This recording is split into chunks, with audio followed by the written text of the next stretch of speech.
about what that is. It's not going to be a remake of Lord of the Rings. It's not going to be a remake of The Hobbit. So I'm actually quite pleased about that. But it's going to be something that they pull from the history. Now, that may be in the Silmarillion. That may be something that they do based on what we know of what happened just before the Lord of the Rings, perhaps where the travels of Aragorn or Gandalf or something like that. But the short answer is we don't know exactly what it is. It's going to be set in that world, but they haven't told us the details of what it's going to be. Okay, guys, I think looks like we're moving on to other things now. Tom Bombadil, Good day to you. Michael Palmer. Yeah, Tom Bombadil was also cut from the Safe travels movies for. I would say for good reasons. I love Tom Bombadil. If you've never read the books, then you've no idea what I'm talking about right now. He's a really great character, but he doesn't advance the plot huge amounts. Let's put it that way. Okay, so guys, I'm going to quickly do a bit of rounding up now, but if you've got any more questions about Littlefinger, then drop them in now, because I'll just do a few thoughts before we sort of end there. Talamaster Dan is talking actually of Aragorn versus Jon. Discuss. Yes, there's a lot of Aragorn in Jon. And I think Azora Hype has probably left the chat now. This is a discussion that he and I have quite a lot about the hero's journey and Jon, because and I think this is quite an interesting insight. We're moving away from Littlefinger. It's one of my favourite topics, so let's get to it. Jon is in many ways set up by George R.R. Martin as the archetypal fantasy hero. He is like every other kind of, if you've read the same kind of great and trashy fantasy novels that I have, the kind of the high fantasy ones, then you will know what the archetypal fantasy hero is.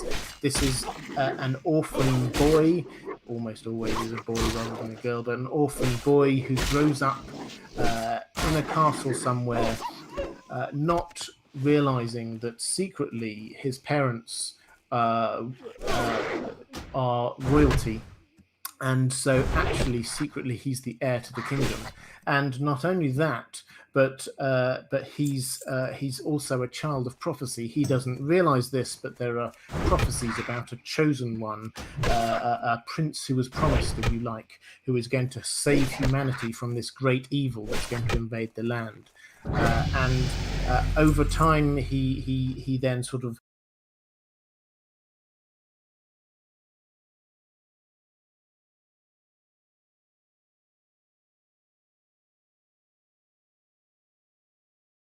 So when in doubt, just say, let me talk to my manager. Next, Carvana's 100% online.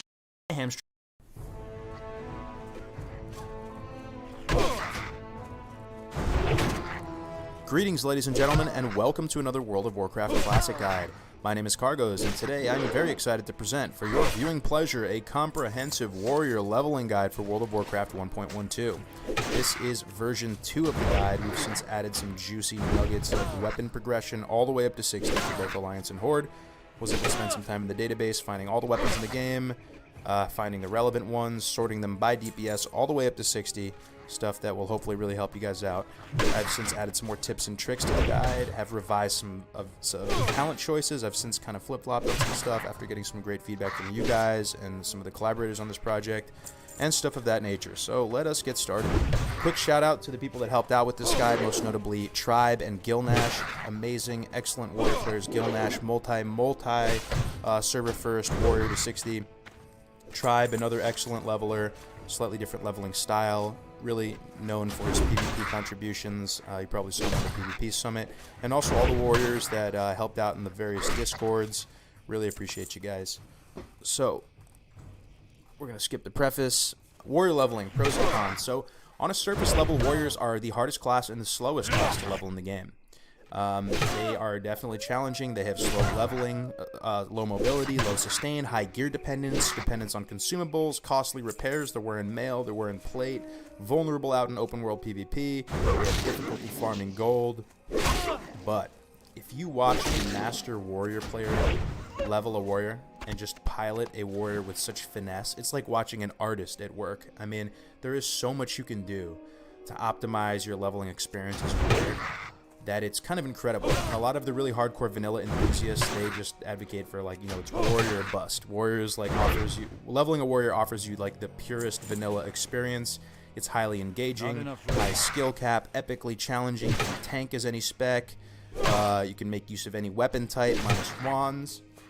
And that, you know, it's that high return on investment when you finally get to 60. So if you're looking for a challenge, warrior might be for you. Before you level, though, I want to talk about a few things. The first thing is a swing timer add-on. So what is a swing timer? A swing timer is an add-on that you set up, and it allows you to track your natural auto attacks in a kind of visual way. You see this little bar here on the picture to the right. So as this bar fills up, it's basically representing your auto attack resetting and you getting ready to swing again. So you swing naturally as you're auto attacking, then you have a cooldown based on your weapon speed, and this just allows you to track that. So why is this important? Why is this information valuable? It's valuable so that you can use this technique called the hamstring method. This will be a method that will carry us all the way to 60. It's a very, very good way of mitigating damage. We'll get into it in a second. But it just allows you to weave both movement and your abilities between cooldowns and your auto attacks. So as this bar is filling up, you know that you're free to move, you know that you're free to use abilities, and you're not clipping into your natural auto attack cycle. The hamstring method. From level 8 onwards, when you get hamstring rank 1, you can start utilizing this method to mitigate damage against your enemies. So what is it? How does it work? So basically, mobs out in the open world, they have higher attack speed than you, and they have higher movement speed than you. So if you're just going to sit there and face tank a mob, you might trade one of your auto attacks with your big, slow, clunky two-hander for 1.5 or even 2+ of their auto attacks based on their attack speed. So if executed properly, the hamstring method will allow you to trade one hit for one hit with a target, drastically reducing your damage taken while not reducing your damage at all, since you're monitoring your natural auto attacks with the swing timer. So how does it work? You basically want to charge in, keep your battle shout applied. You're going to swing with your weapon, so your auto attack will now be on cooldown. Now between, in the interim before your weapon resets and you're able to swing again, you're going to apply a hamstring and start side strafing out of the mob's hitbox, not exposing your back to the mob, because then you are vulnerable to the daze mechanic and you don't want to get dazed. So you will apply a hamstring and strafe out of range of the mob's hitbox. It will not be able to hit you, and you will not be able to hit it, but it's okay because your auto attack is still cooling down, if that makes sense. So then as you're getting ready to swing again and that bar is filling up, you're going to position yourself and re-enter that mob's hitbox, hit it with another auto attack, followed by an ability, like most, especially early on in the game, before you get Mortal Strike and stuff, that's going to be Rend. And then you will, again, strafe out of the mob's hitbox, and you will rinse and repeat, keeping uptime, 100% uptime on hamstring when it's going to be efficient to do so. You don't want to apply hamstring just as it's about to die. But it's essentially like that. I wish I could demonstrate it for you, but I hope that makes sense. Alright, so the next thing is you're going to want to have start attack macros. So what are start attack macros? Start attack macros are things that you set up so you don't miss out on damage. So oftentimes, like let's say you have no rage and you're trying to rend a target and you don't have auto attack on your bars because you're not a weirdo. You're just going to be standing there like a monkey. You'd have to right click the mob manually. So having a start attack macro baked into all of your abilities will make it so that even if you don't have the rage to cast a heroic strike or a rend, you will still at least be auto attacking that target and you won't be missing damage. So in vanilla, they didn't have the / start attack command. You'd have to download something like Super Macros to make that work. So you have to use this little bit kind of a wonky script here. As you can see, here's an example on the right. Basically, you have to take your auto attack and put it on your hidden second bar, and then put it on to make this specific macro work. Then put your auto attack on the rightmost slot. That's going to correspond to use action 24 because that's the 24th slot. But you can use really any inventory slot ID that you would like, you can look up and find a whole, there's many pictures out there that will show you what number corresponds to which slot, but that's pretty much the gist of it.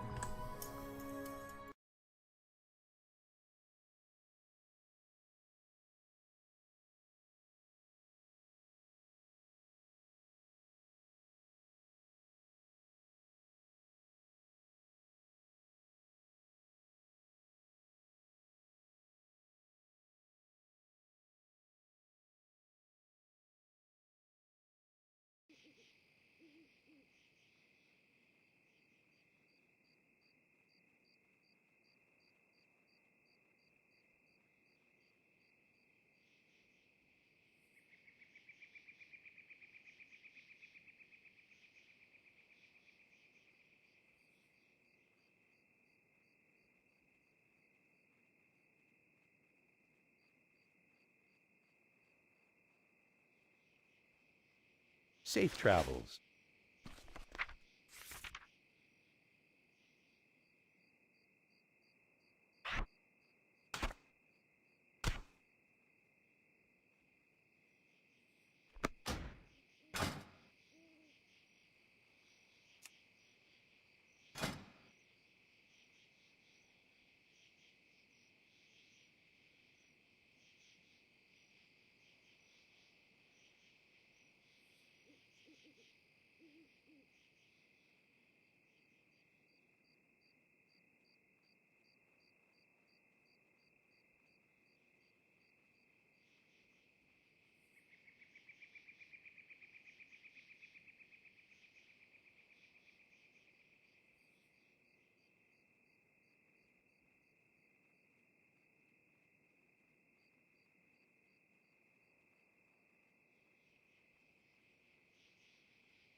How are you?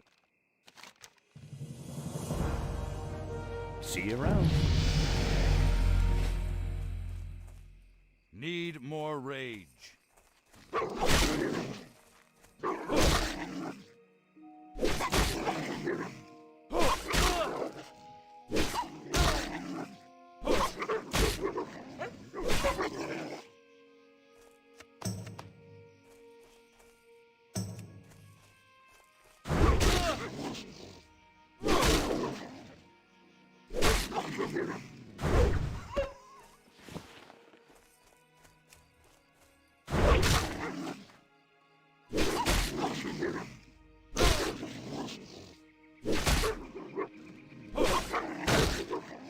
24, because that's the 24th slot. But you can use really any inventory slot ID that you like. You can look up and find a whole, there's many pictures out there that will show you what number corresponds to which slot, but that's pretty much the gist of it. Alright, so general tips. Ideally you want to fight mobs that are equal level or 1 to 2 levels below you. You want to generally, as a warrior, out-level the zones and the content that you're going through. You are pretty vulnerable as a warrior. You can't really fight multiple mobs at once that efficiently. So, you know, being higher level than what you're killing will allow you to hit more often. It will give you a higher margin for error. If you pull an extra mob or something, you're not just going to die. That's what you should strive for. And if you are falling behind as a warrior, and this often happens, just in vanilla in general, and you're going into an area where mobs are higher level than you, what you need to do is you need to go find an area that's going to give you good XP per hour, and you're just going to grind there for a couple levels and catch up. That will happen, and just know that that will happen. You will have to do that. Alright, so just this is my disclaimer. I say this with like every class. If you're at 100% health as a warrior, you're probably misplaying. You need to push your combat efficiency more. You gotta chain pull faster. You gotta take some more calculated risks. But if you're just sitting there at full resources, you're missing out on some value and you're likely misplaying. Alright, so the next thing is don't overkill your mobs with your abilities. Don't just execute something because you can execute something. There's a lot of value in pooling your rage. Don't just heroic strike something because you can heroic strike something. You know, just finish it off with auto attacks. You don't have to actually use your abilities on them. And being able to pool your rage is going to help you. The higher level you get, the more rage starved you get. In my experience, when you need like when you're just like mortal striking on cooldown, oftentimes you're not going to have the rage to mortal strike. So just make sure you're spending your rage efficiently and just pool it up whenever possible. You don't have to dump it with heroic strike every time. So keep your food and first aid up to date. You don't have a lot of heal or sustain as a warrior, so you know that's definitely a big part of the equation. Your downtime. So having good food and first aid will minimize that downtime and thus speed up your leveling process. Little tips and tricks you can do: stuff like blood rage bandaging. If you're not familiar with this, blood rage puts you in combat, it just takes a little bit of health away, and let's say you kill mob 1. And you're low on health, but you want to kill mob 2, and you have some rage pooled up. You can blood rage and bandage. Your rage will not decay because you're technically in combat while blood rage is ticking. You can bandage yourself up, engage that second mob, and have all that rage you had before. Alright, so have a weapon progression plan in mind, and thankfully we have that baked into this guide towards the end. So, you know, look into everything I have listed there and come up with your own little strategy there, but definitely have a weapon progression plan in mind. It is so important. As a warrior, it is more important to have a relevant weapon with good stats than all of your primary stats like strength and agility and stuff like that. They don't really move the needle that much, but your weapon moves it more. Not enough rage. Need more rage.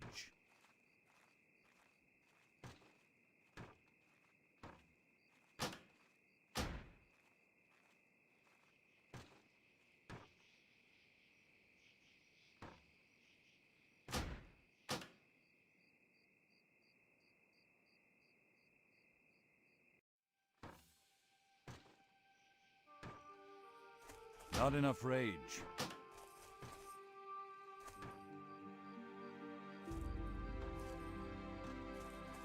Need more rage.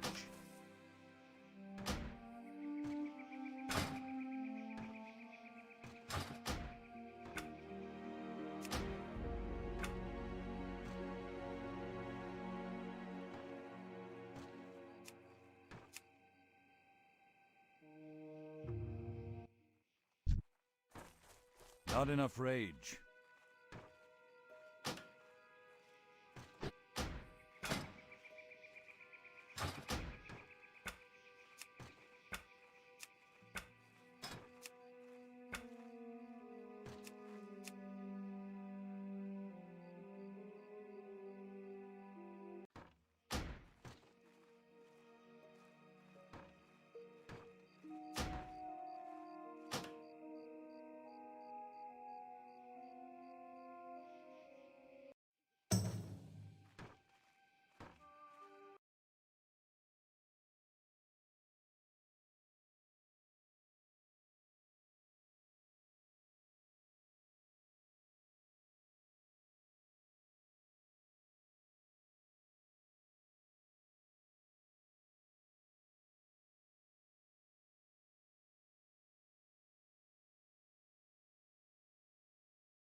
Need more rage.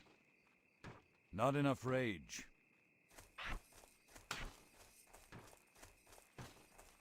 Need more rage.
Not enough rage.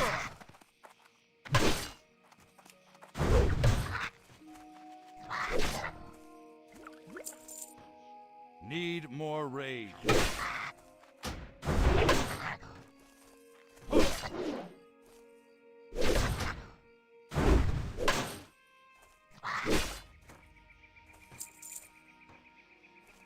Not enough rage.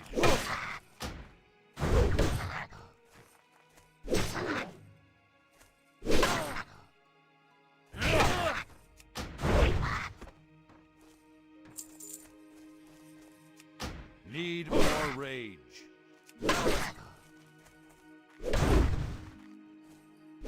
Ah!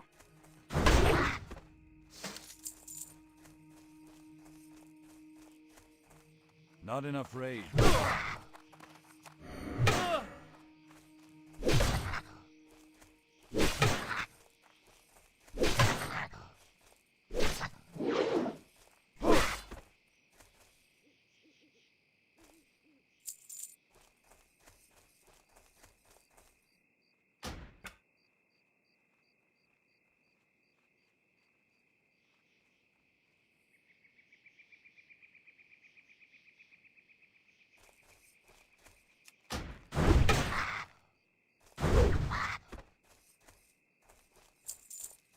Need more rage.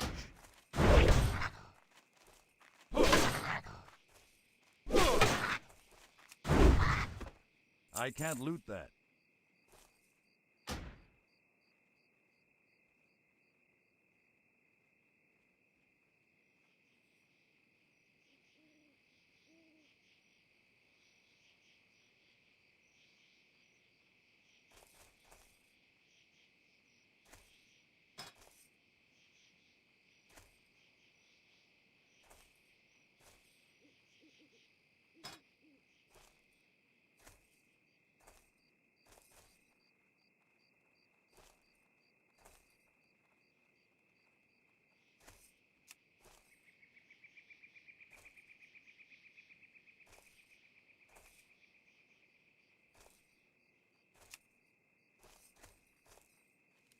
Not enough rage.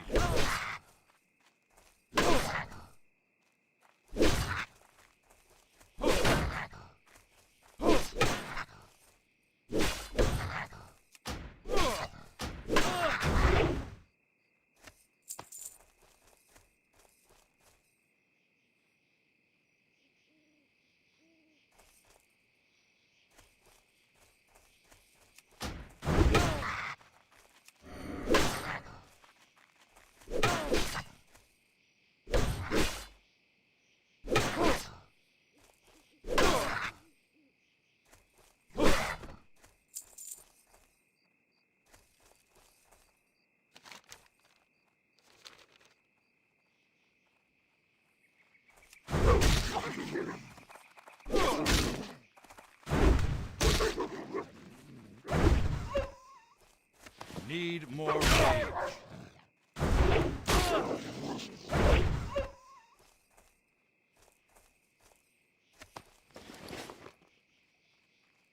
Not enough rage.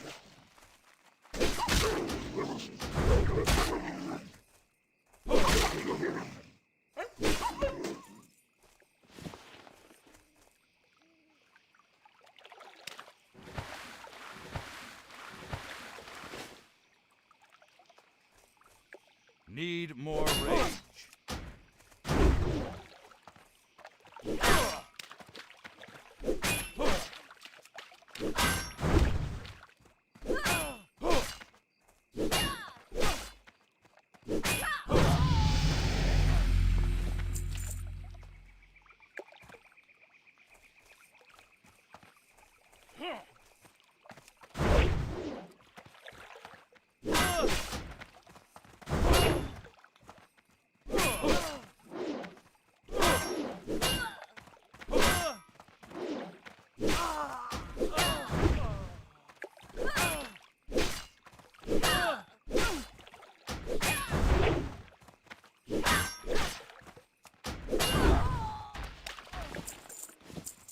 Not enough rage.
Need more rage.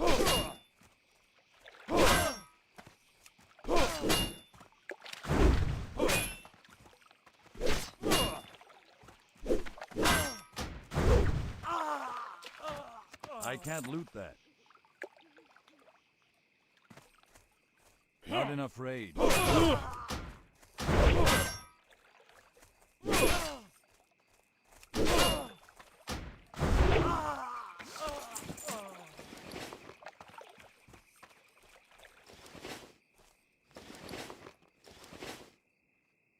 Need more rage.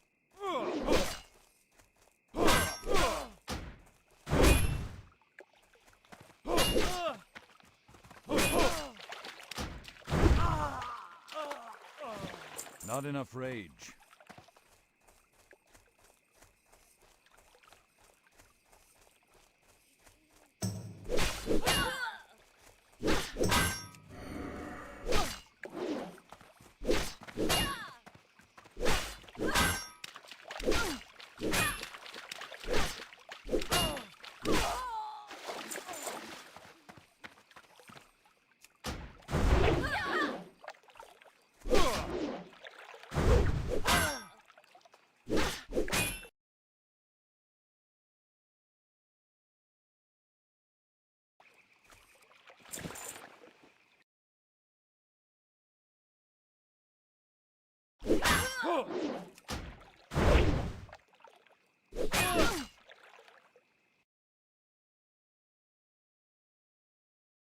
What if I told you you could get an offer on your car in minutes and keep it fresh for 7 days?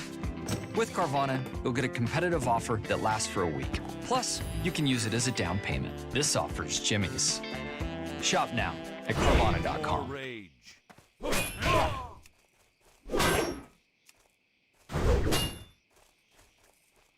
Today I'm gonna show you how to install a smart outdoor camera. First, you grab one of these, then get rid of the instructions. Next, have Vivint come install your entire smart security system for you. Cause ain't nobody got time for this. Moves it more than anything. So if you see a mage, ask for as many stacks of food as you can, tip them, get the intellect buff. The intellect will help you with your weapon skill. Oftentimes as you're leveling, your weapon skill won't be maxed, so anything will help. Keep a one-hander and a shield on you always for shield bash interrupts. Starting at level 12, you get shield bash. Pummel you get way later, it's like 30-something. So it's important that you have a one-hander and a shield on you. You can interrupt heals, you can interrupt like fireballs and stuff like that. Really good to have. And then if you want to save as much gold as possible as a warrior. It's tough to farm up gold as a warrior. You have costly repair bills, yada yada yada. You're upgrading your weapon a lot. It's not like you're a feral druid or something. So skip the majority of your protection skills when training. I barely ever do any tanking when I'm leveling a warrior. If you are going to tank, just take the bare minimum. You can also save money on training stuff like Thunderclap, Cleave, Overpower, Shield Bash. The further ranks don't really increase the damage very much at all. It's kind of negligible, and the effect increase is kind of negligible. Like the Thunderclap, I think it just increases the duration or something, so it's really not that good. Same with Overpower and stuff, so you can save money on these. Alright, Life Pre-Level 10. Train first aid and skinning. Use whatever weapon has the highest DPS regardless of type. Don't be afraid to use a staff or a polearm or a one-hander if it has higher DPS. Just use your brain. There's a lot of really good staffs out there that have amazing DPS out there in vanilla, so keep it in mind. Of course, you have to have the weapon proficiency to use it, though. Save every single copper. You will need every single copper. And here's the basic rotation. At level 10, you can start doing at level 8, you can start doing the hamstring method, as we talked about. But you're going to want to charge in generally. Sometimes charge is going to be a liability. There's going to be lots of mobs around. In that case, just face pull up until you can train your ranged weapon attack. So yeah, you're going to charge in, keep your battle shout up. Hit him with the auto attack, hamstring, rend, etc., etc. If you're fighting multiple targets, you can tab target rend, so make sure you're keeping rend up on both targets. You can use Thunderclap if you're fighting 2+ mobs, but use it at your discretion, and only really if the mobs you're fighting have higher attack speed. Then at that point, there's sort of a certain critical level where it becomes worth it to use it. Also at level 10, do your defensive stance quest. Alright, so now we're going to talk about talents. So before we switch over to the other screen, I'll talk about just our general game plan when it comes to talents. We're going to start with Two-Handed Fury, all the way up to at minimum level 36 when we get Whirlwind. Some people at this point will want to respec and start cleaving down multiple mobs at the same time with Sweeping Strikes and Whirlwind. But some people like Gilnash, Server First Warrior, recommend staying Fury, Two-Handed Fury all the way up to 40. Then at 40, you will respec into Arms to have access to the Mortal Strike ability, and then you will proceed back down the Fury tree again. So now we're going to switch over to that other screen, and I will go through the talent build. Alright, so you're level 10, you want to invest your talent points. You're going to start in Fury, and you're going to go 5 out of 5 Cruelty, increasing your critical strike chance. This is a phenomenal talent. And then, in the last version of the guide, I went 5 out of 5 Unbridled Wrath. When fully maxed out, it gives you a 40% chance to generate an additional rage point when you deal damage with a weapon. Now, upon further consideration and talking it out with people like Gilnash, I've kind of been sold on the idea of going Booming Voice here. Monkey News also advocates for this. There's PvP applications like as Monkey stated, where he says you can get rogues out of stealth because your demo shout's going to have a bigger increase of area, but you're mainly using this because you're going to get more consistent value out of this by not having to battle shout as much. It's also just going to be less annoying. So I do think when you have a big, slow, clunky two-handed weapon, having a 40% chance to generate one additional rage point is just not as good as this, I now believe. So the next thing we're going to do is get Piercing Howl at 1 point. This is a fantastic ability. It's going to save your life. When you pull too much, you're going to be able to escape with this. It's good in PvP. Really good ability. We're going to go 3 out of 3 Blood Craze. We're going to go 1 into Improve Battle Shout. We're going to go 5 into Enrage. We're going to go Death Wish at 30. 2 into Improve Execute. Back up to Improve Battle Shout, 2 points. We're going to go 5 into Flurry. At this point, we're level 39. When we get 40, we will respec into Arms. So Before we go over to arms and respec, I'll just talk about some of these really quick. So this is your little crit synergy package here, Blood, Craze, and Enrage. Basically, once these come online, you're going to start doing a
I need a target. How are you? See you around. See you later.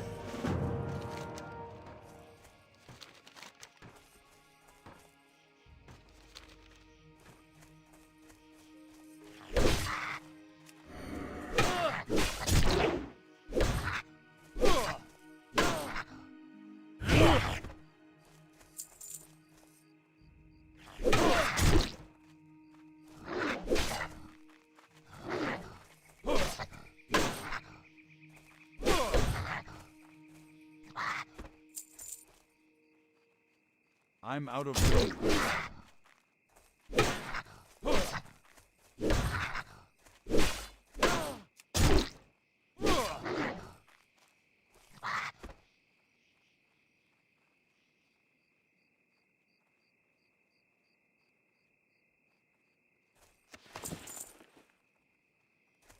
I need to get...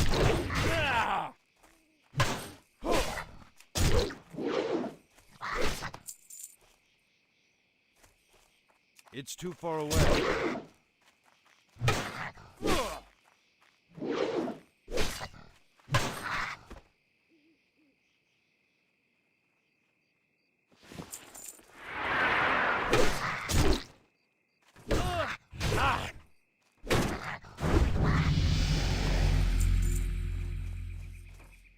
I can't do that yet. I'm out of range.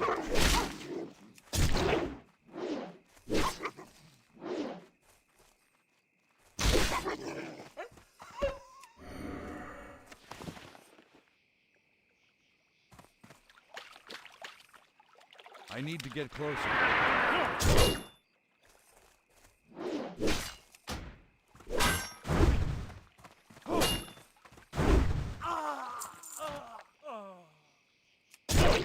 Isn't ready yet.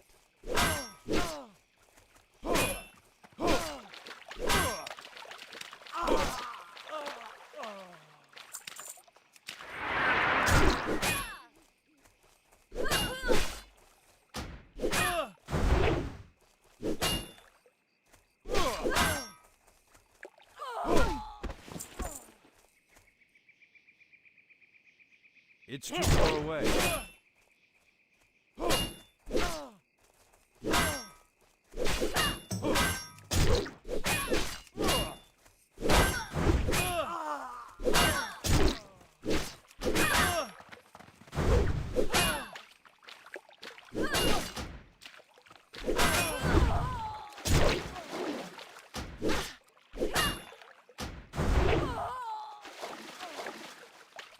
I can't loot that.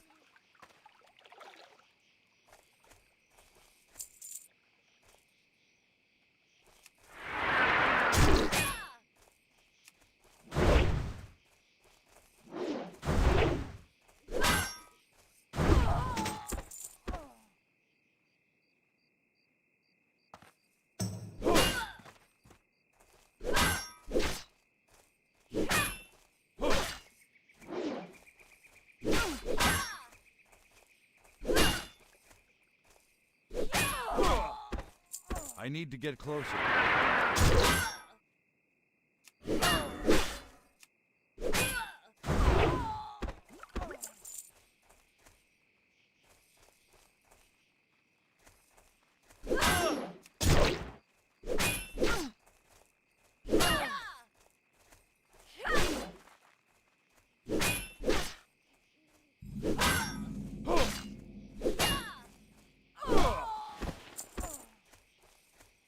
I'm out of range.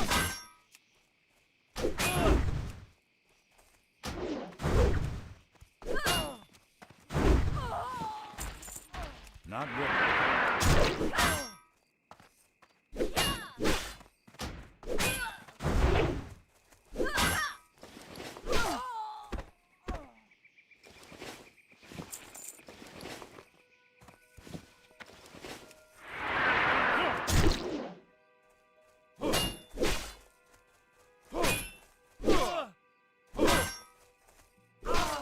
I can't loot that.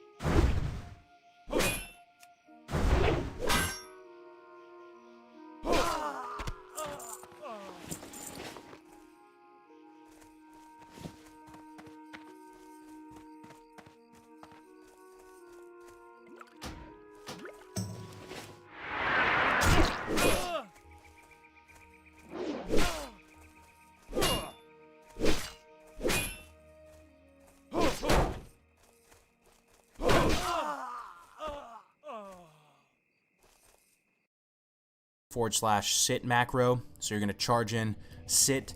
When you're sitting down, a mob will critically strike you 100% of the time, so you can control when you get crit. So you will have a 100% uptime, 25%, almost 100% uptime, 25% melee damage bonus. You will also regenerate a little bit of your health through Blood Craze and definitely make up for whatever that additional critical strike damage was. And then every time you crit, not every time you get crit, you will proc Flurry. And Flurry will increase your attack speed by 30% for your next 3 swings after dealing a melee critical strike. And Death Wish will give you some more on-demand burst on a cooldown. Alright, so at 40 we will reset, and we are going to set out like this.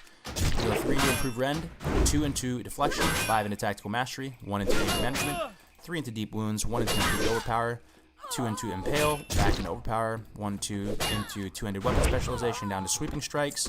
We're going to go 5 out of 5 Axe Specialization, and then we're going to go 2 more into Two-Handed Weapon Specialization. We're going to go 2 into Improved Charge, and finish with 1 into Mortal Strike. So this is what you're going to look like at 40. Some of the noteworthy stuff here. First thing is Anger Management. Some of you might know, some of you might not know. There's a hidden passive underneath this tooltip here. The tooltip doesn't do this talent justice. It's very counterintuitive. But Anger Management basically makes it so every time you're in combat, you're generating 1 rage every 3 seconds, which will add up. Will add up as you're fighting, and that definitely makes Anger Management worth it. It also increases the time required for your rage to decay while out of combat by 30%. The other thing that's a little bit different than some of the builds is getting Improved Charge. I've noticed from 40 plus, if you have Mortal Strike, like I said before, you'll be rage starved a lot of the time, and you won't. Mortal Strike will be off cooldown, but you won't be able to use it because you don't have sufficient rage. So in these short fights with mobs, where it's not like in a super long boss fight or something like that, I like getting this little tempo value out of Improved Charge. I like being able to get off that first Mortal Strike more consistently, faster. So I prefer Improved Charge. Some people might want to drop that talent into Improved Hamstring and get 1 more point into Two-Handed Weapon Specialization. But, you know, different strokes for different folks. So you're going to proceed down back into the Fury Tree. 5 out of 5. Cruelty into Booming Voice. Pretty much exactly what we did before. And then you're going to finish off 5 out of 5 in Rage. You should be 60 at this point, and you can respec as you see fit. Alright, so now we talked about talents for a little bit. We're going to talk about life pre-level 20, 10 to 20. So at this stage, you're still very much a single target type of playstyle. You don't really have the tools to handle multiple targets at once, and even if you try to engage multiple targets, you're not going to be killing them that efficiently. So just killing one at a time is going to be your best bet. Keep that one-hander and shield on you starting at level 12 when you get the shield bash. Upgrade your food at level 15 to get the 552 HP per 24-second food. You can skip Mocking Blow and as much as possible in the Prot Tree given your playstyle. And here's a little sample of the rotation as we talked about before. Life 20 to 40. So as soon as you get Blood Craze at 21, you can start practicing sitting mid-combat with a / sit macro. This is going to do what we talked about before. It's going to make you get crit 100% of the time. It doesn't really heal that much, but you can start really integrating this into your rotation, getting comfortable with it. And then once you get in Rage at level 25, it's going to be a bit more impactful. So it's pretty much going to be like this. You're going to charge in.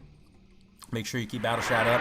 You're going to auto-attack. You're going to sit down. You're going to get crit. You're going to auto-attack, hamstring, move out of range of the hitbox, rinse and repeat. And you're going to basically integrate the sitting into your hamstring method. So it just becomes a little bit more APM intensive, and it's a little long, but it's definitely worth it. It's going to speed up your leveling time significantly. Then at 30, you're going to do your Berserker Stance quest. That's where you go off to that island and kill Big Will. For him, it may seem a little tough at first glance, but if you use the hamstring method, you should have no problem. Alright, 40 to 60. This is where you have access to all your tools. You have your Sweeping Strikes, you have your Mortal Strike. At this stage of the game, you're going to get into a little rhythm of killing one mob first and pooling rage against that one mob. And then transitioning to fight 2 mobs right after that. We're going to cleave them down with Sweeping Strikes, Whirlwind, Cleave, and you're going to execute him. So the first mob you're not going to execute, you're going to pool rage against him. Charge in.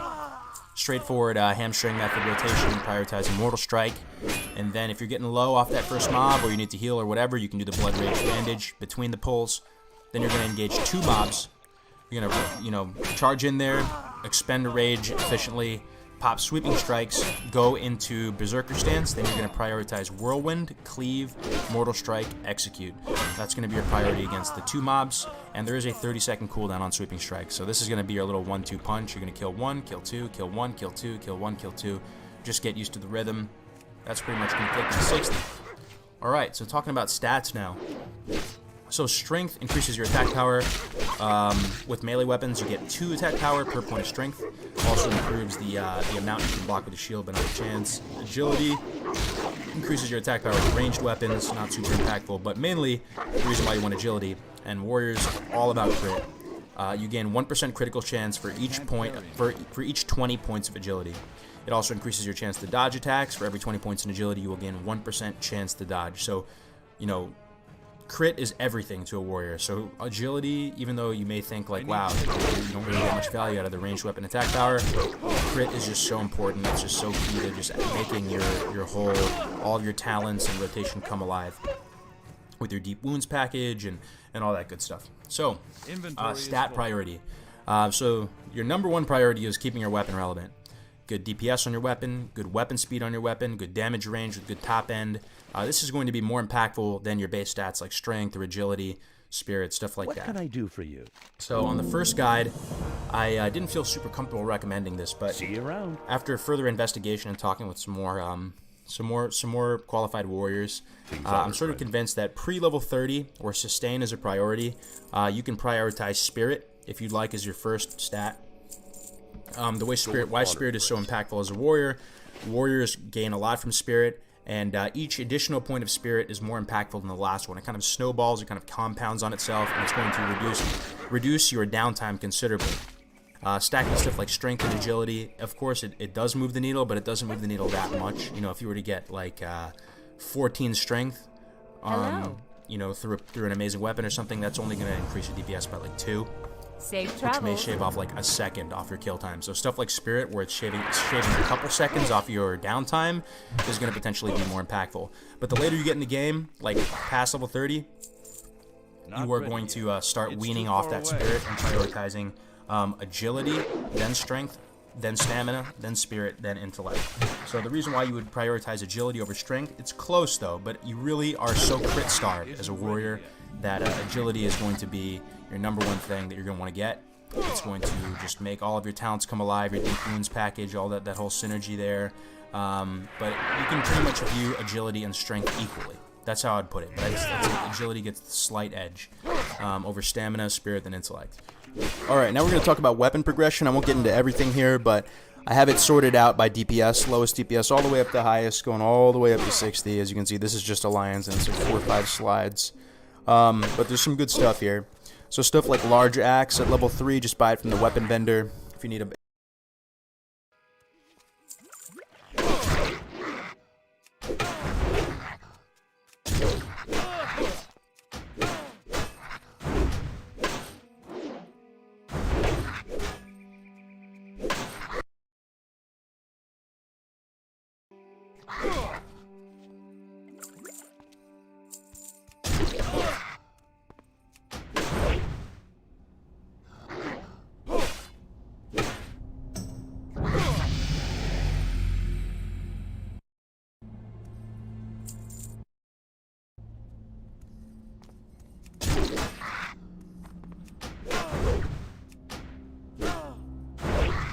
If you use maces, like if you're torn or something, you can buy the wooden mallet. You get your level 10 class quest one-handed weapon, copper battle axe, tabar. That's another white weapon sold by the major city weapon vendors. That's really good at level 9. There's also, you know, faction-specific quest rewards like Edge of the People's Militia. But one thing to keep in mind is those roaming vendors in vanilla that sell like limited items, limited green items, especially on a fresh realm environment, the weapons they sell are sick. They're absolutely sick. So stuff like Executioner's Sword, Blessed Claymore, what else? Heavy Spiked Mace. These are sold by vendors. These are green uncommon BOEs that are sold by vendors, and they're really, really good. I mean, they have amazing DPS, great stats, they got a ton of strength on them and stuff. But they are limited, so knowing where the vendors are and rushing over to them, saving your money appropriately so you can buy them ASAP, especially in a fresh realm environment, is going to give you a big advantage. Let's see. But yeah, I'm not going to go through everything. You can take a look at these. This goes all the way up to 60. The ones highlighted in red are the ones that I highly recommend. And I'm not including BOE green drops, like the vendor ones I'm including. But the BOE green drops, you can't like plan to get those things. You might be able to snag them off trade or something, but yeah, I'm not including those. And then here's the Horde one. But yeah, definitely take a look at that, guys. And that is going to be it for this guide. We covered a good amount. I hope it was helpful for you. If you have any questions, comments, concerns, if there's anything I can do for you, hit me up, come into the Discord. If I don't have an answer for you, I can probably get a hold of someone who does have an answer for you. And as always, I really appreciate the support, guys, and I'll see you in the next one. Take care.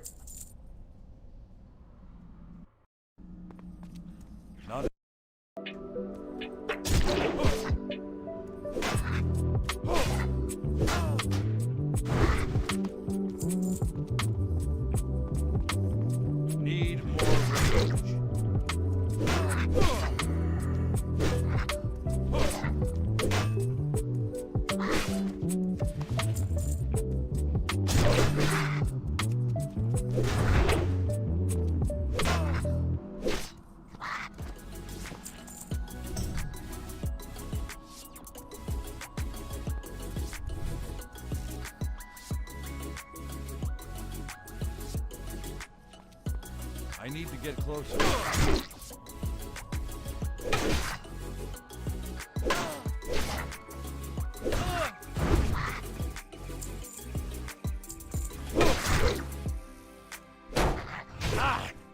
Last week, this guy never stole this package off my porch.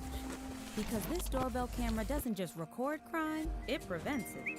If your doorbell doesn't do this, you need a Vivint Smart Security System. Learn more at Vivint.com.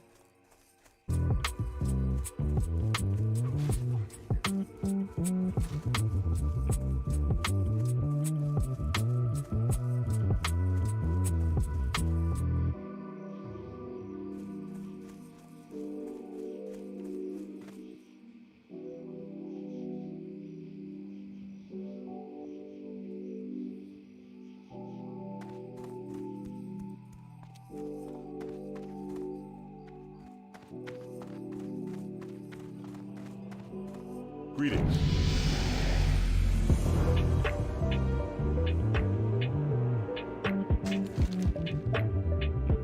For the Alliance.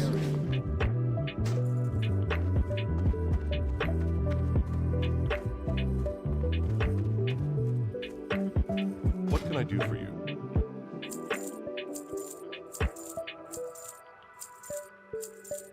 Light bless you.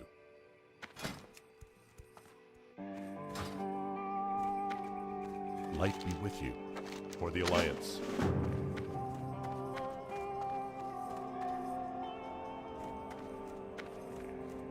Hey there.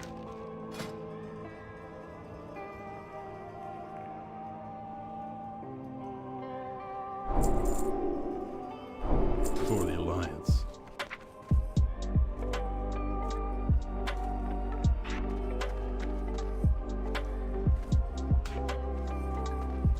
Not enough rage.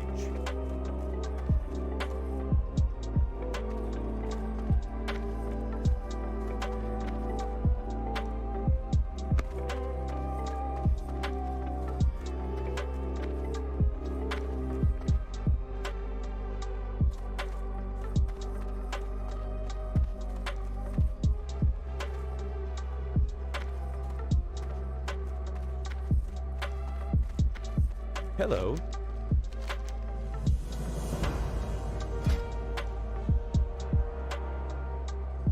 See you later.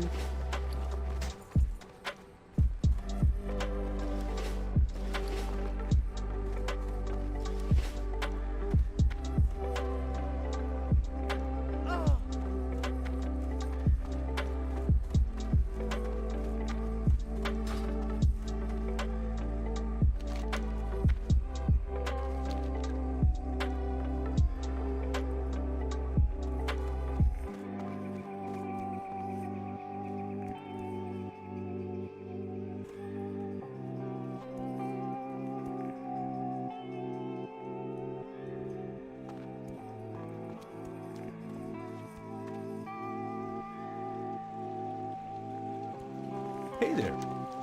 Safe travels.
Well met.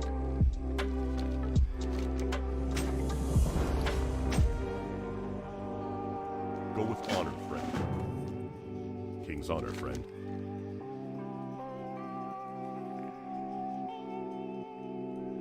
Be careful.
Yo.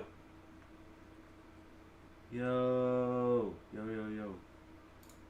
Yo. Yo. Yo. Yo. Alright, let's see if this shit works.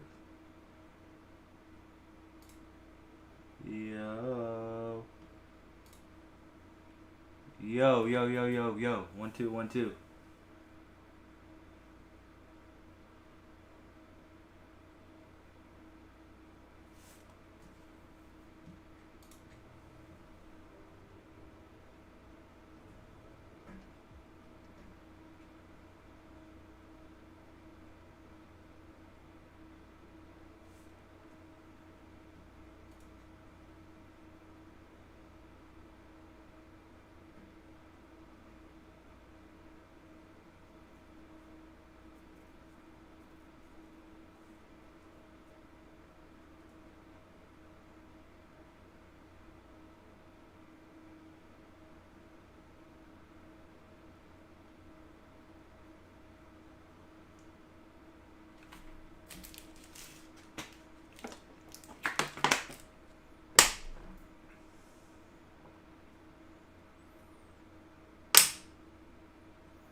How's the audio, boys?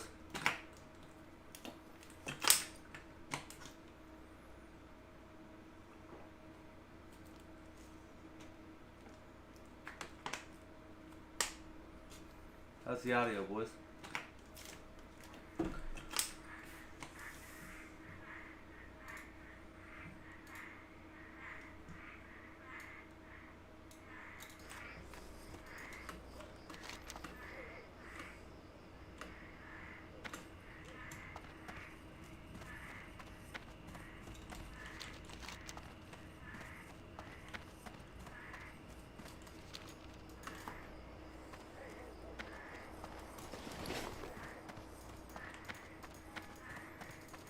What can I do for you? Light bless you.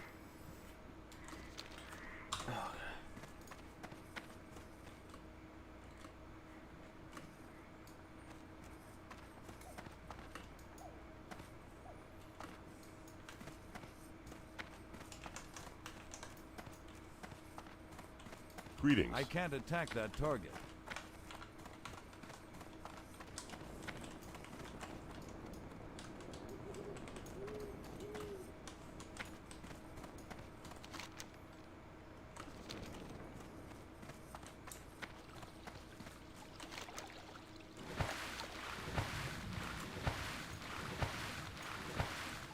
Light be with you.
Hello.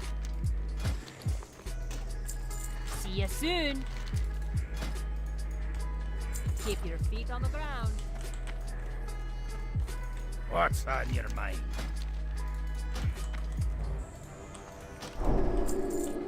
Be good.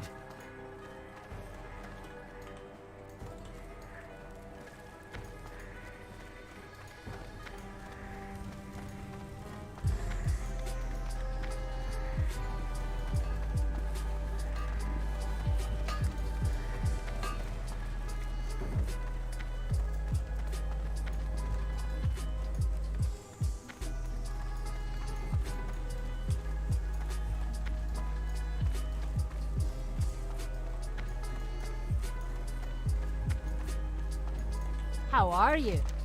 You Safe got my travels. attention. What's happening?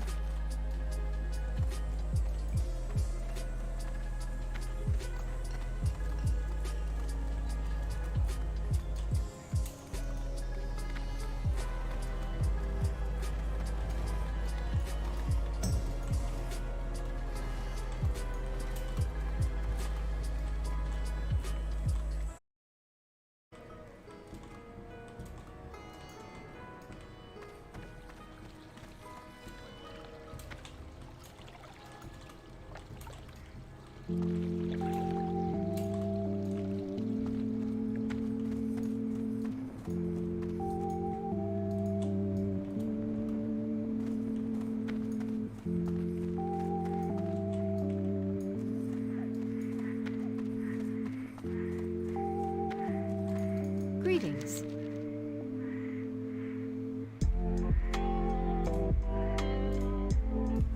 Go with honor, friend.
Interesting.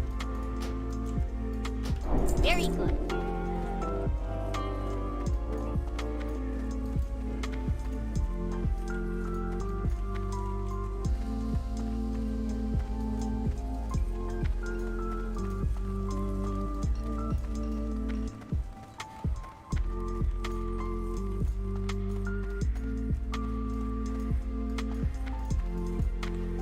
I've the finest wares in the What's on your mind?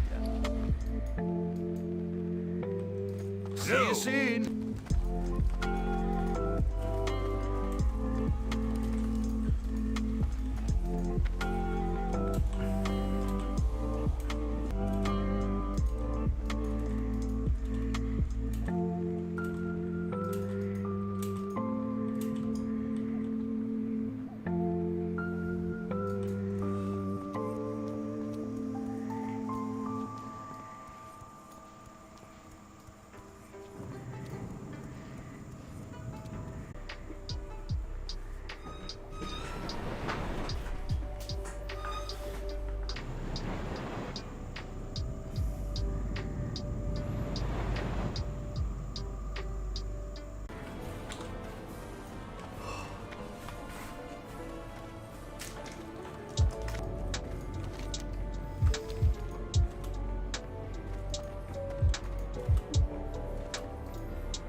Good. Talk to me. Watch your back. No. Safe travels.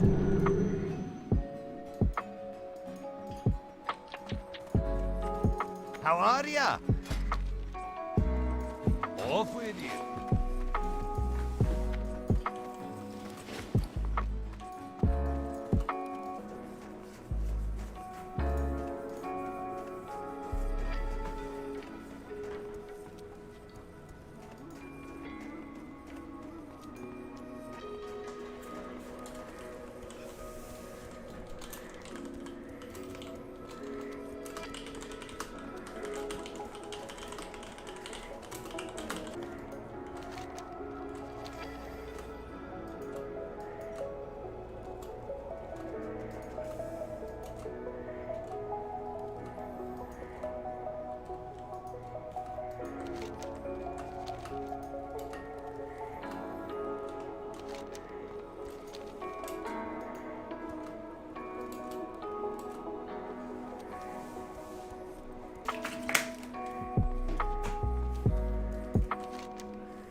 ability isn't ready.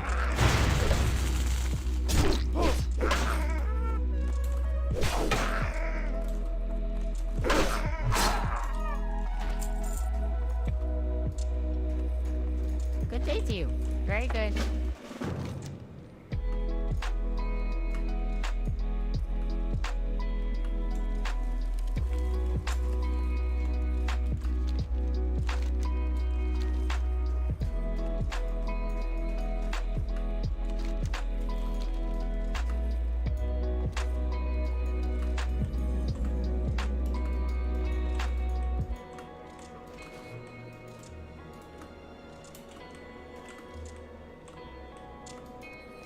You got my attention. Watch your back. Great to meet you. Keep your feet on the ground.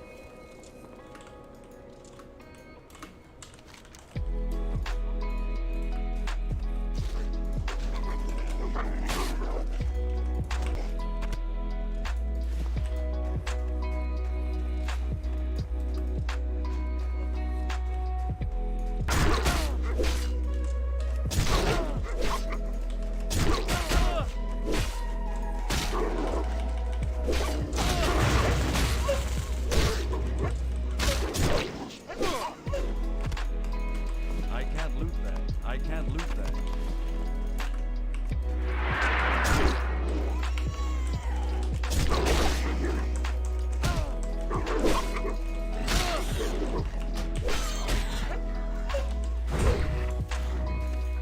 I can't loot that.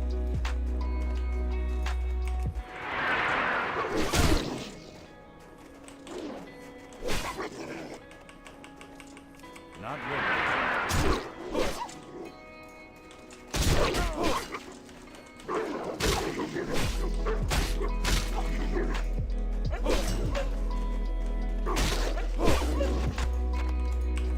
That ability isn't ready yet.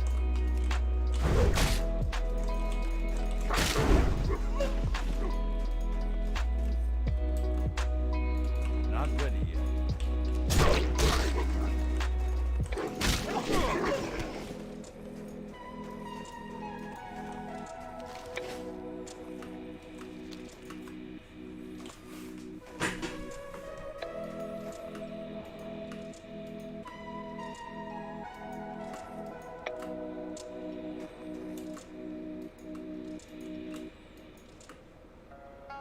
What can I get for you today? See you soon. Hi. Safe travels. I've the finest wires in the land. What can I do for you? Be good.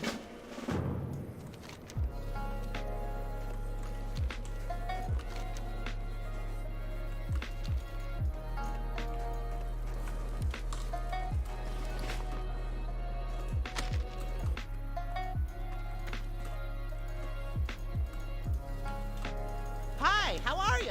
Off and away.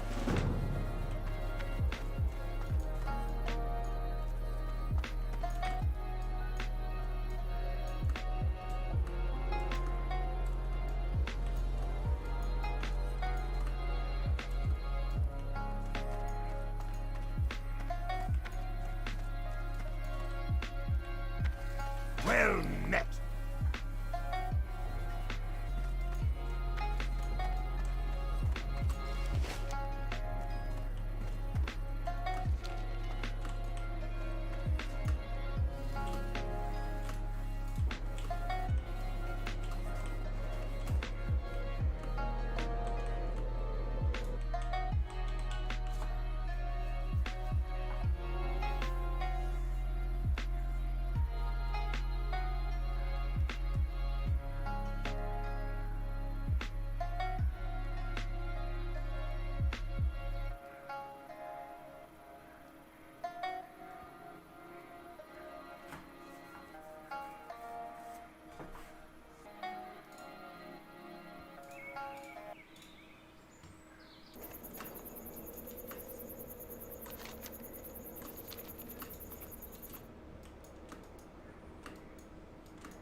With moderate to severe ulcerative colitis or Crohn's disease, your plans can change at any time.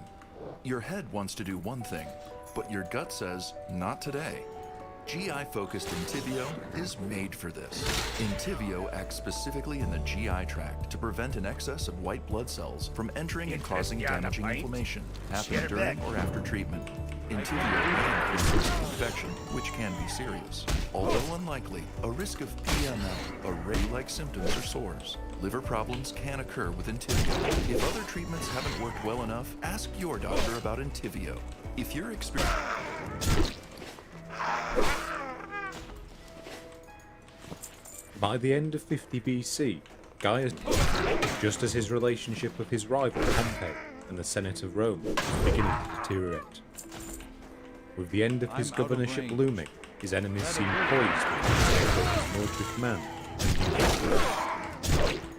It was amongst the backdrop of this escalating conflict that Caesar wrote a series of commentaries on his military campaigns in Gaul, hoping to bypass the Senate and secure popular support for his actions.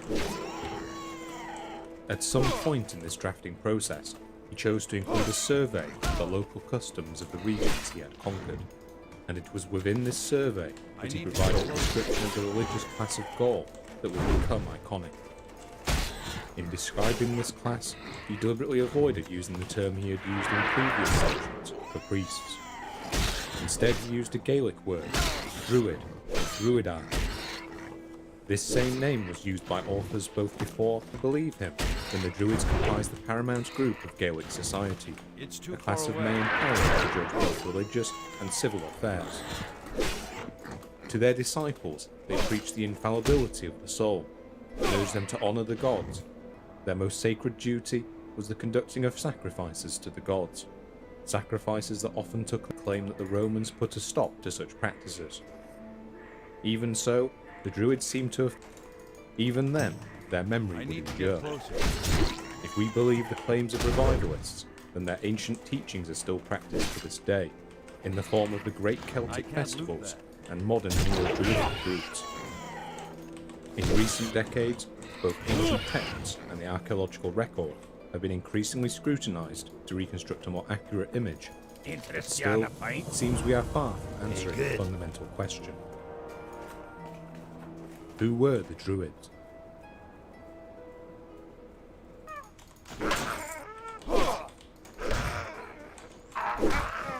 I can't do that yet.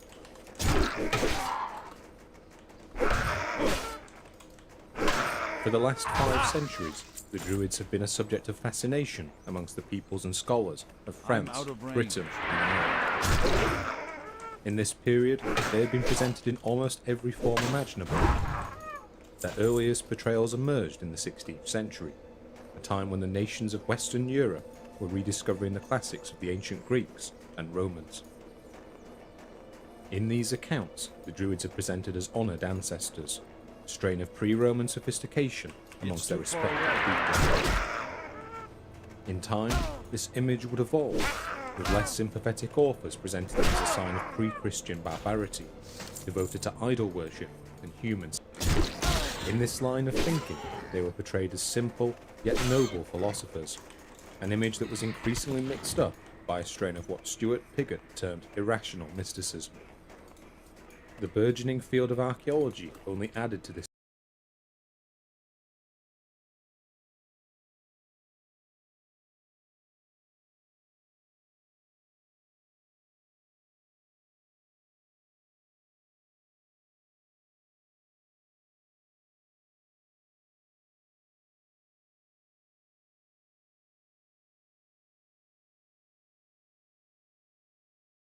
Did they really exist in Britain and Gaul?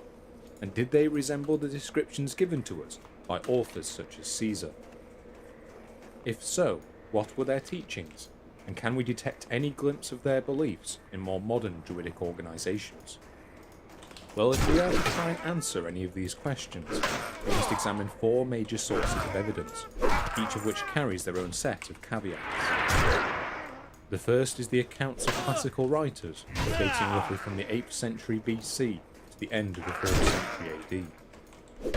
Secondly, we must examine the archaeological record of Iron Age societies across Britain and Gaul, and see what they can tell us of native religious practices.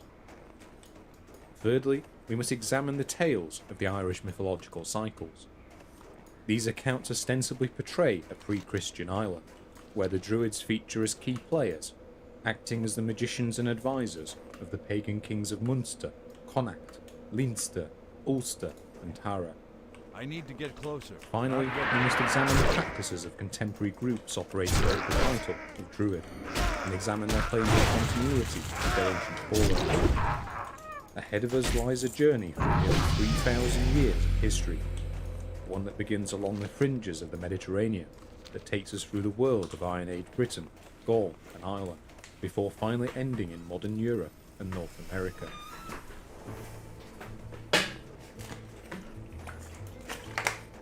Let us begin. In this video, we'll examine the first 2 of these sources, both of which pertain to the Iron Age Druids of Britain and Gaul. We'll start by examining the earliest accounts of Western Europe, which come to us from an era when Greek colonies were thriving along the shores of Gaul and Hispania. From there, we'll examine the accounts of the Druids from the era of Roman expansion north of the Alps, through to the time of Roman domination of both Gaul and Britain. Lastly, we'll examine the Christian accounts of the late Roman Empire, by which point the Druids seem to have largely disappeared from their original territories. We'll then move to examine the known archaeological record of the modern constituent countries of Gaul and Britain, and determine whether any correlations can be drawn between known Iron Age book, Blood and Mistletoe. The combined text we have available to us on the Druids is perhaps enough to fill a dozen pages, providing they are written in a fairly large print. Yet despite their brevity, the highly summarised nature of many of these accounts still allows them to provide substantial descriptions of supposed druidic activities in Gaul and Britain, along with wider information on the Iron Age societies within each of these regions. These works are characterised by general agreement on the Druids' role, acting as both the philosophical and religious class within British and Gaulish society. When we stop to examine their fine details, however, we discover an increasing number of contradictions. In some accounts, the Druids are presented as a unified organisation that gathered in a single location and that served a single leader. In others, they appear as only the most prominent of several groups of religious functionaries within Gallic society for 100 years. This resurgence was marked by the reappearance of developed city-states in Sicily and on the islands of Corsica and Sardinia. Around the beginning of the 6th century BC, further colonies began to appear along the shores of Gaul and Hispania, including the settlements of Massalutia, Impurai, Agatha, Leude, and Nicara. It is from this era of exploration that the initial accounts of Atlantic Europe, a 6th century BC Greek writer compiled one of the earliest known geographical treatises around 500 BC. This work, titled The Journey Around the Earth, described a group of people living near the Greek colony of Massalutis in southern Gaul. This account is further echoed by a late 5th century Iranian, claiming that the Celts were amongst the westernmost peoples of Europe, and that they dwelled beyond the Pillars of Hercules, now known as the Straits of Gibraltar. Whilst these accounts give us our first glimpse at the peoples of Western Europe, they contain no substantial descriptions of these societies, and no information can be gleaned from them regarding the presence of any religious elite. To the best of our knowledge, it would take another century for such an account to emerge. This work, a treatise known as On the Hyperboreans, penned around the end of the 4th century BC by a scholar also named Hecataeus, this time hailing from the city of Abdera in Thrace. Whilst this account is also lost, an excerpt from it can still be found in the work of the 1st century BC Greek author Theodorus of Sicily. In this fragment, Hecataeus details an island supposedly found beyond the lands of the Celts, inhabited by a people known as the Hyperboreans. This island, which he claimed lay beyond the point where the north wind blows, was said to have had a temperate climate, and to be home to a spherical temple to a god Hecataeus equated with the Greek deity Apollo. He goes on to describe this temple as being adorned with a large number of votive offerings, and states that the locals would worship their god through the recital of praise hymns and lyre playing. The inhabitants of Hyperborea are further said to operate on a 19-year cycle, supposedly based on the period it took for the stars to return to the same place in the heavens. The end of this period would be marked by the appearance of their god within his temple, an event that they would celebrate with more lyre playing and ritual dancing. This fragment marks the first mention of any form of priesthood or temple attributed to Atlantic Europe, along with any description of celestial worship. Intriguing as this account is, the exact location it refers to cannot be determined from the text, and as we will soon discuss, there are good reasons to doubt its accuracy. For a more certain reference to religious practices amongst these peoples, we must turn instead to the accounts of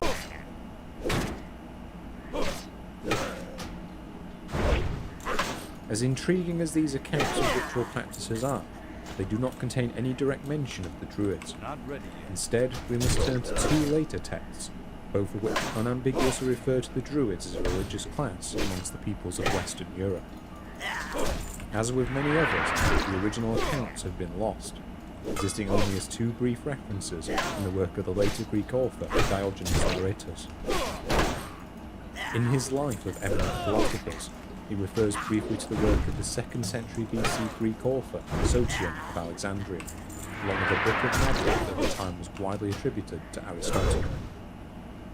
Here our first mention of the Druids can be found, with them now described simply as the holy men and the philosophers of the Celts, featuring alongside those of the Persians, the Babylonians of their teachings. Quote, "As to the Gymnosophists and Druids, we are told that they uttered their philosophy in riddles, bidding men to reverence the gods, to abstain from wrongdoing, and to practice courage. The poet alludes to religious practices amongst the Celts, who claims would commune with the dead to predict the future. In order to achieve this, they would spend all night alongside the graves of the deceased, hoping to gain a murderer's account. It is tempting to say that we have an early glimpse of religious practices in Atlantic Europe, one that involved both solar and lunar worship, along with the deposit of votive offerings. This line of thinking has proven a popular one ever since interest in the Druids was first on the western coast of Lewis Island and Outer Hebrides. More recently, the archaeologist Audrey Burr has attempted to equate the 19-year cycle of the Hyperboreans with the 18.6-year cycle of lunar sandstorms observed in the north, an argument mirrored by fellow archaeologist Barry Cunliffe. Cunliffe has further theorised that this account of the Hyperboreans was taken from the work of the 4th century BC explorer Cepheus, whose work would have been contemporary to Hecataeus.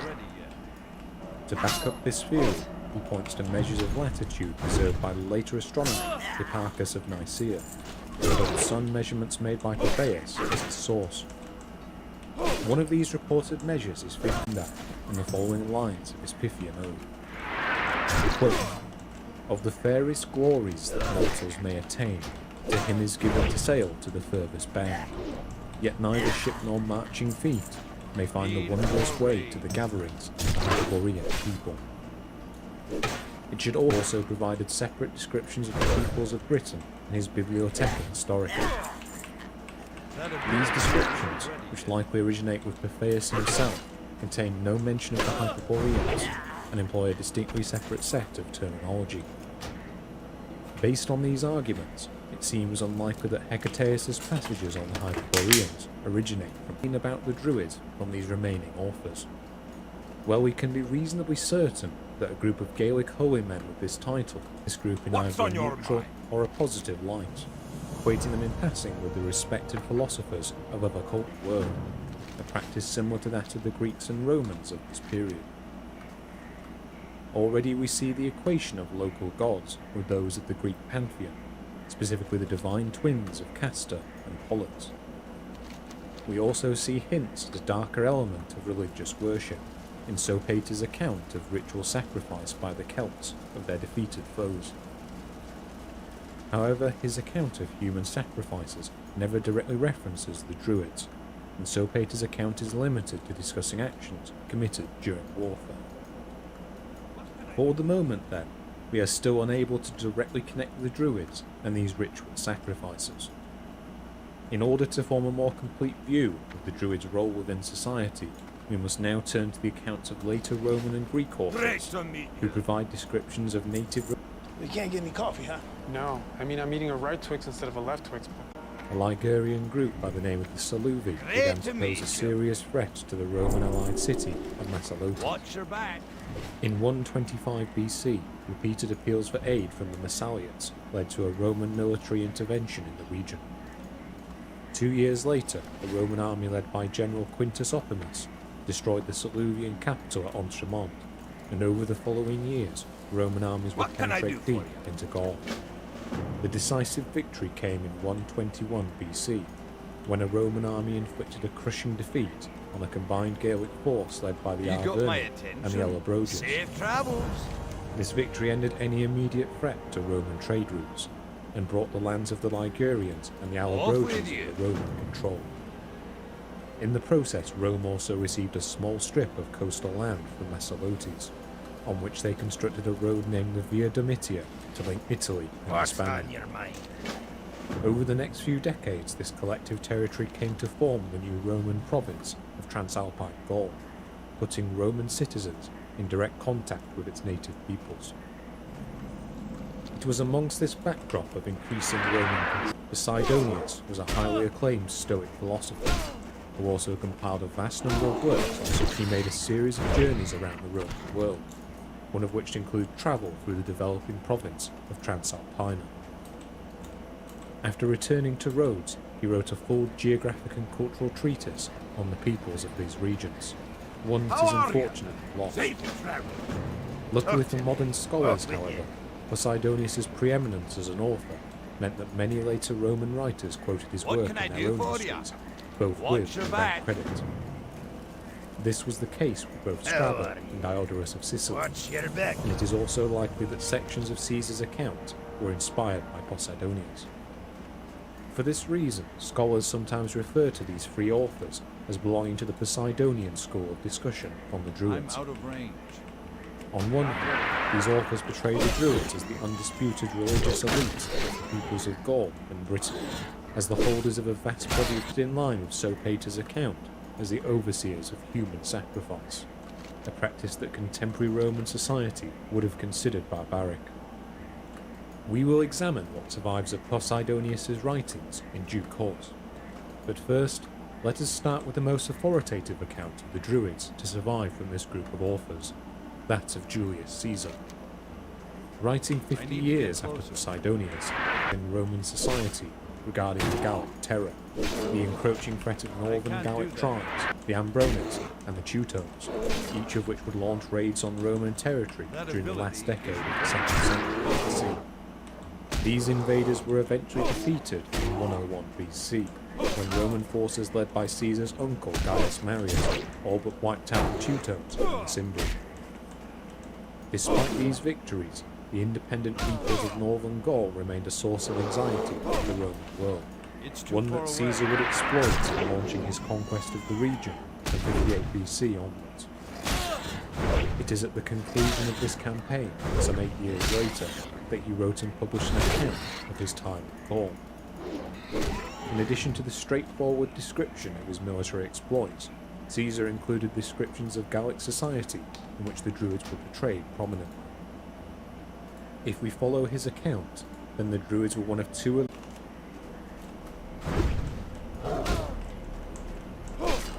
It is at this point that a darker element begins to creep into Caesar's account. After giving a brief overview of the role of the knights within Gallic society, he suddenly shifts into a description of human sacrifices amongst the Gauls, at which he states the Druids acted as the chief ministers. So would conduct human sacrifices to avoid angering the gods. He elaborates that in some places, these sacrifices were conducted by building enormous wooden figures, which would then be filled with sacrificial victims and set alight.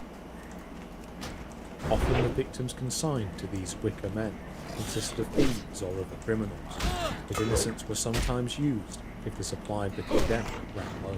I need to get closer. Caesar finishes by outlining the Gallic pantheon, one that he equates directly to specific Roman gods. If we are to believe him, then the chief Gallic deity was Mercury, who was said to be the inventor of all arts, the patron of travellers, and the god of money and trade. In addition, he also lists Apollo, Mars, Jupiter, and Minerva as being revered amongst the Gauls, with them placing special reverence on Mars, the god of war, and deposit the spoils in a sacred location. Caesar concludes by stating that the Druids taught that the Gauls were descended from the god of the underworld, and that as such they would measure time by the passing of nights rather than days. It is tempting to accept Caesar's account as verbatim. Given the extent of his first-hand knowledge of Gaul reasons, however, to doubt at least some elements of his description. For example, there are contradictory details to be found in Caesar's account, such as his claim that the powers of the Druids were enhanced in emergencies, but that they also held aloof from war. Indeed, this second claim clashes with a contemporary Roman account, which dates from roughly a decade prior. It can be found in the writings of Cicero, a prominent passage of his work on divination. He informs us that he can attest to the presence of such practices amongst the Druids, having met one himself in Rome. This Druid, who was known as Divisiacus, is described as using augury, a practice wherein the movement of birds was interpreted to predict the future, along with all other forms of natural phenomena. This same Divasiacus would appear in Caesar's account, this time listed not as a druid, but as a leading aristocrat and ally of Rome. If this is correct, then Cicero's account jars with Caesar's description of the Druids as a class that held much other details of Caesar's account, such as the presence of human sacrifice amongst the Gauls. Finally, we should also remember that Caesar was a highly ambitious individual, one who would have known only too well how to play to his Roman audience. The picture he paints of the peoples he successfully subjugated, including those of Gaul and Coast Roman deities, are presented as familiar to the people of Gaul, as was the conducting of proper animal sacrifice, an important element of Roman religion. But in the case of peoples that remain beyond his rule, he instead portrays society far beyond the normality of Roman society. The best example of this is with the people of Germany, opponents as unrestrained barbarians, unfamiliar with the Roman gods, of the forms of worship, and lacking the druids of their western neighbours. To be false. As a result, it has been suggested by a number of modern scholars, such as Sean Dunham, the semi-civilized, with a resident set of priests and organized nobility, he was able to justify the inclusion of its people into an enlarged Roman land, and the peoples he had been able to subjugate, one that provides ample explanation for his failure to extend Roman rule in these regions. Too quick to believe others' accounts of their actions, to give a false account of his own actions, either on purpose or through forgetfulness. Moving beyond Caesar's account, we must jump forward a few decades to find our next mention of the Druids. In this time, the structure of the Roman world had changed dramatically under Octavian, and the Roman generals Mark Antony and Marcus Aemilius Lepidus. This alliance, dubbed the Second Triumvirate, would govern the Roman state until 33 BC, when relations between Octavian and Antony broke down. The resulting war ended with Octavian's decisive victory at the Battle of Actium, after which Antony committed suicide. Now the facade of the Republic intact. In 27 BC, he and the Senate formulated what would be known as the First Settlement, bestowing upon Octavian the title of Augustus, the Illustrious One, along with the title by which he and his regime would come to be known. Princeps, the first citizen. For all intents and purposes, the Roman Empire had begun. It is amongst the backdrop of this shift from Republic, both men reside whilst they agree with the general picture painted by Caesar of the Druids. They also introduce a number of contradictory details. It is to the Druids. Of the two, it is Diodorus that provides the most in-depth description of the Druids' religious practices in his Bibliotheca Historica. He begins by echoing Caesar, describing votive deposits of gold made by the Gauls to honour their gods. He then adds a detail not mentioned by Caesar, stating that the Gallic teaching that souls pass to another body upon death is derived from that of Pythagoras, a Greek philosopher that founded a school in southern Italy sometime in the late 6th century BC. So much did this belief prevail amongst the Gauls that, according to Diodorus, they would cast letters onto the pyres of their deceased kinsmen, which posed difficulties for modern scholars. Almost all contemporary accounts of his life and teachings are now lost, and what accounts do remain are largely with Xenophanes relating that Pythagoras once intervened to prevent a dog from being repeated half a century later by Herodotus, who again mentions him in relation to Thracian beliefs on immortality. By the time of Diodorus, one consistent thread of thought associated with Pythagoras, however, is the belief in transmutation. The idea that upon death, a person's soul would be reborn in a new body. This idea would have been considered a highly unusual one amongst mainstream Greek and Roman thought, amongst which it was commonly held that the dead departed to the underworld. Keep your feet on the ground. Diodorus's resulting equation of Pythagorean teachings with those of the Druids is likely due to it being the most recognizable example of teachings on immortality in the Roman and Greek world of the period, rather than there being any genuine link, also found in Caesar's account. stating that the Gauls would preserve the heads of their most distinguished enemies in cedar oil for display. This account is also found in Strabo's work, Geographia, where he states Posidonius as having observed practice firsthand to his evident disgust. Both authors relate this headhunting activity as part of the boastful nature of Gallic society, a trait that would have been considered a sign of pomposity and barbarism to the Mediterranean world. I can't loot that. Diodorus then goes on to contradict Caesar by detailing the presence of 3 separate groups within Gallic society.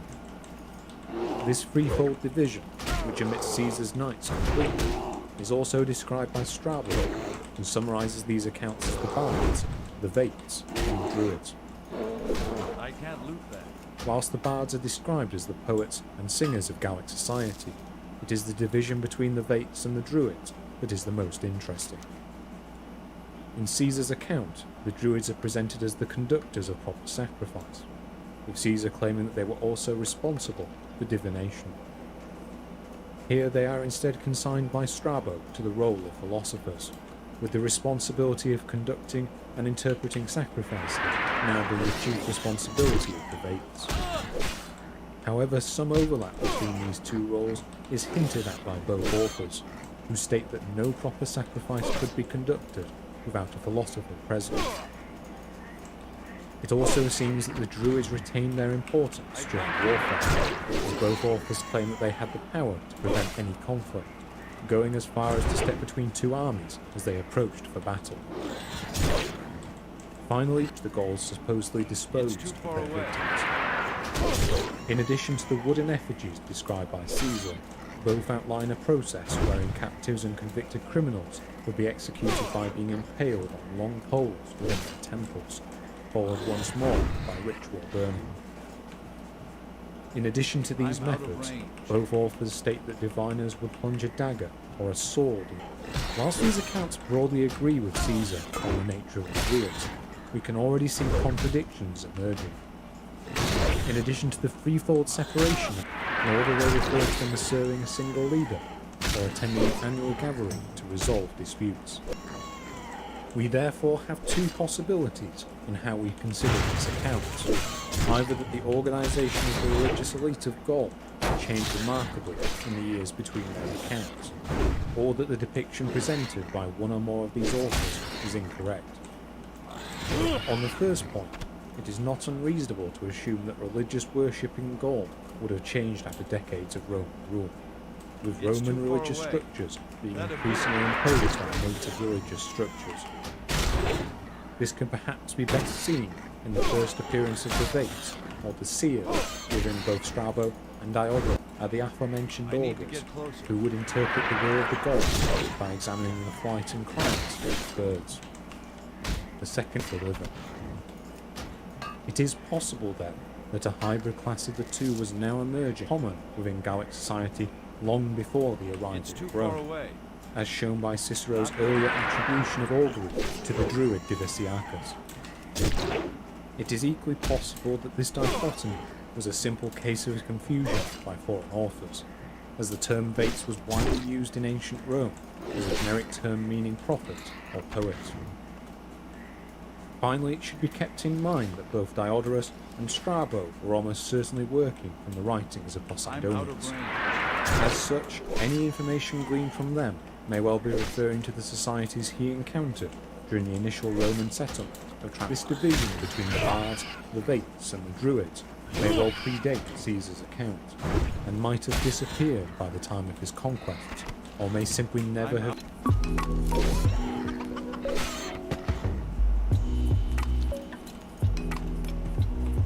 Hey, welcome to Expert Picks, the headphones edition. I'm Jen, a home expert from Best Buy.